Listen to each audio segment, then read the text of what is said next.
Hey, what's going on, everyone? We're going to be talking about the deadlift and 4 ways we can do a deadlift to make it safer and more effective for you. So there's a lot of kind of arguing out there whether or not deadlifts are worth it. Are they safe? Are they unsafe? And the truth is the conventional deadlift from the ground is set up that way just so there's a standard, but it doesn't mean we necessarily need to deadlift exactly that way all the time. Plus, in real life, when we deadlift, it's not a perfectly weighted bar. Our feet aren't necessarily together and our hands aren't outside our shins. There's a lot of different ways we can do it that we can make it more effective and safer for you out there. Because I believe in doing deadlifts, right? You get a lot of load through your muscular skeletal system.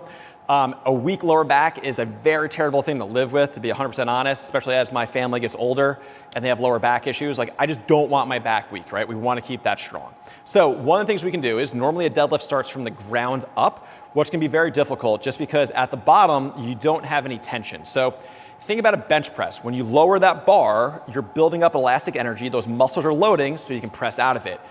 Imagine starting from the bottom of the bench press and going up, how much harder that is, and how much more, you have to be way more careful with your joints because you don't have the ability to create load on the way down when you're in a strong range of motion. So for a deadlift, usually the weakest spot is from the ground up to a couple inches, and then you get stronger as you stand up. So what we can do, we can set up a rack. So that barbell is fingertips or so, right? And we can start from the top down. So people call these Romanian deadlifts. You can stand on a plate and do deficit. Most of us don't need to worry about that.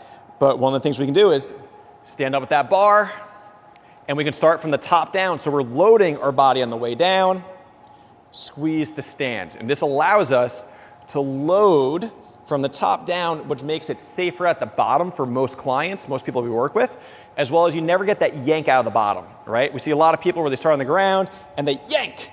So one of the things this can do also is it teaches us position and what tension actually feels like to be loaded with that bar. So one of the ways we can make that deadlift safer is going from the top down. You can do this with dumbbells, kettlebells, barbell, any way you want to do it.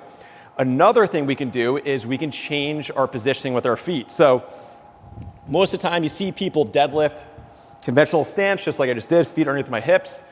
That sometimes can put a lot of strain on people's backs, especially if their backs are very deconditioned. So we can go dumbbell, kettlebell, barbell again. I'm showing it with 2 dumbbells. Go more of a sumo stance.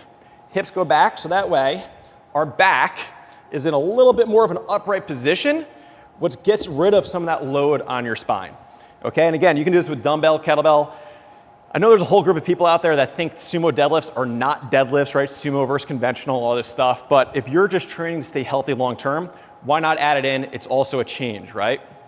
Last but not least, I'm a big believer in doing unilateral work, single leg work, but sometimes it's hard and people don't have a lot of balance. It's tricky for them. So one of the things we can do is set up a bar into a landmine, right?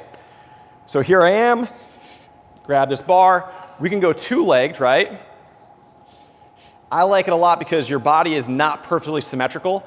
So by it loading differently, ipsilateral, contralateral loading, kind of challenge your body in a different way. So now we can use less load to get adaptation out of our body. And then also, if we do single leg work here, right, as we do this, just by having the landmine attachment on the barbell, there's not as much balance needed. So, because we often see people do single leg deadlift work and they look like this, right? This makes it a little bit more controlled. It's a pathway to get there. So we have starting from the top down on the deadlift, we have changing our stance so it's less strain on our spine. We can do a landmine press to make things a little bit easier to balance with single leg. And the last thing we do with people is we change the tempo up, right? We talk about tempo. That allows us to use a much lighter weight and make it feel heavier, and also allows us to own positions over time, right? If we don't own a position, as in we can create tension there and eventually breathe in that position under some load, it's not good to just use momentum to get through it. All right, everyone? So those are some of my tips and tricks for deadlifts. I believe everyone should be deadlifting in some way, shape, or form, but maybe that conventional deadlift with that barbell, with those feet kind of underneath your hips, might not be the right thing for you. All right, try it out, comment below, make sure you like and subscribe. Talk to you guys soon.